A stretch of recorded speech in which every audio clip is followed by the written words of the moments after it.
আমরা যদি ফিরাফিরি ব্যবসা করতাম তাহলে বাংলাদেশের কোন পীরের গদি টিকত না, সকল মানুষ আমাদের সামনে চলে আসে। আমরা ঈমান নিয়ে বাঁচতে চাই, শরীয়ত নিয়ে বাঁচতে চাই।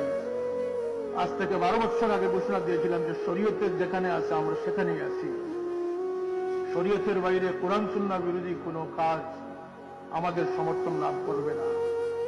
কারণ হযরত সাহেবুল্লাহ আমাদেরকে মানবতা মানুষ বানানোর চেষ্টা করেছেন। পীর বানিয়ে যান নাই, খাদিম বানিয়ে গিয়েছে। আমি প্রাইমারি স্কুলে থাকতে 5 জন মেহমানকে খাওয়ানোর জন্য বলেছিলেন, আমি কাজের লোককে বলেছিলাম, আমাকে ডাক দিয়েছিলেন যে আমি তো তোমাকে বলেছি তুমি খেদমত শিখাবে। পীরজাদা বানান নাই, গদি নসীন বানান নাই। সুতরাং যারা এই সমস্ত কথাবার্তা বলতেছেন আল্লাহ তাদেরকে হেদায়েত নসিব করুন। আমরা যদি সাজার মতো সেজে ফিরাটি করতাম তাহলে আমাদের গদি এবং আমাদের বাজার অনেক বড় থাকতো। কথা ঠিক না? ঠিক না?